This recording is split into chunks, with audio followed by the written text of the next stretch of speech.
दोस्तों के अंजलि हार मान लेगी। आज के एपिसोड में गिन्नी ने अपनी शादी का कार्ड फेंक कर अंजलि के जख्मों को हरा कर दिया है, लेकिन उसे नहीं पता कि अस्पताल में वेद ने धर्मराज के सबसे बड़े मोहरे विद्युत का क्या हाल किया है। राघव की जिद और अंजलि की लाचारी, क्या ये शादी सिर्फ एक जाल है या अंजलि की जिंदगी का सबसे बड़ा अंत? पूरी हकीकत जानकर रोंगटे खड़े हो जाएंगे आपके। एपिसोड की शुरुआत गिन्नी के अंजलि को कॉल करने और यह बताने से होती है कि अभय उसके पास आया है। गिन्नी अंजलि को यह भी बताती कि अभय को अपनी गलती का एहसास हो गया है। वह अंजलि का मजाक उड़ाती है और कहती है कि अभय ने अंजलि के बजाय उसे चुना है। गिन्नी आगे कहती कि वह और अभय जल्द ही शादी करने वाले हैं और कहती कि वह शादी अंजलि के सामने होगी। वह अंजलि से पूछती है कि क्या उसे जलन हो रही है और शादी में बुलाने के लिए कहती है। राघव अंजलि से पूछता है कि गिन्नी ने उसे क्या बताया। अंजलि कहती कि अभय और गिन्नी शादी करने वाले हैं।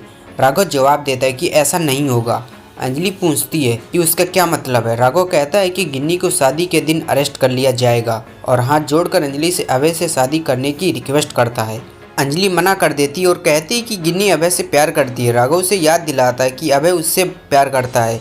वह अंजलि से अभय से शादी करने की रिक्वेस्ट करता है और फिर चला जाता है। अंजलि अमन की फ़ोटो देखती है और उससे इस सिचुएशन के बाहर निकालने में मदद मांगती है। वह अमन की फ़ोटो से कहती है कि वह उसका इकलौता प्यार है, अमन सिंह राजपूत। विद्युत हॉस्पिटल आता है और एक कांस्टेबल से पता करता है कि दीपक किस कमरे में है। विद्युत को युवराज का कॉल आता है जो पूछता है कि काम हो गया क्या। विद्युत कहता है कि दीपक बस कुछ मीटर दूर है और पूछता है कि अगर वह दीपक को मार देता तो क्या धर्मराज सच में उसका सस्पेंशन रद्द कर देगा। युवराज कंफर्म करता है कि और उसे आगे बढ़ने का ऑर्डर देता है। विद्युत मान जाता है। विद्युत दीपक के कमरे में जाता है और एक पेशेंट को देखता है। उसे लगता है कि दीपक है। वह उसे मारने के लिए आईवी ड्रिप काट देता है। यह देखकर कि पेशेंट की पल्स अभी भी चल रही है।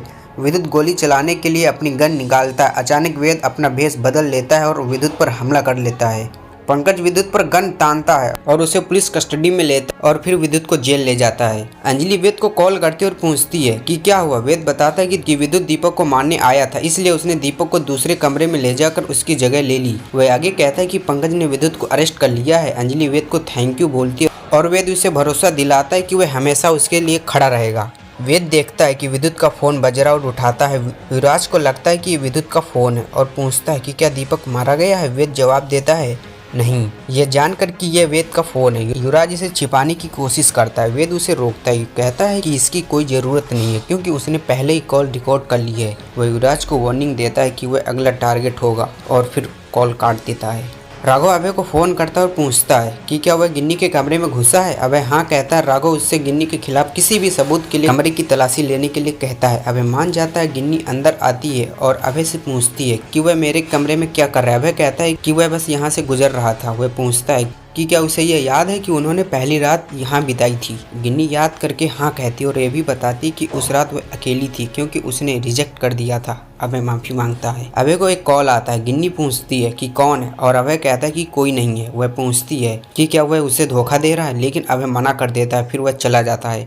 आने वाली एपिसोड में हमें देखने को मिलेगा कि दामोदर अभय और गिन्नी पर उनकी होने वाली शादी को लेकर गुस्सा हो जाता है। वह अंजलि को कॉल करता है और उन्हें गोली मारने की धमकी देता है। धन्यवाद दोस्तों।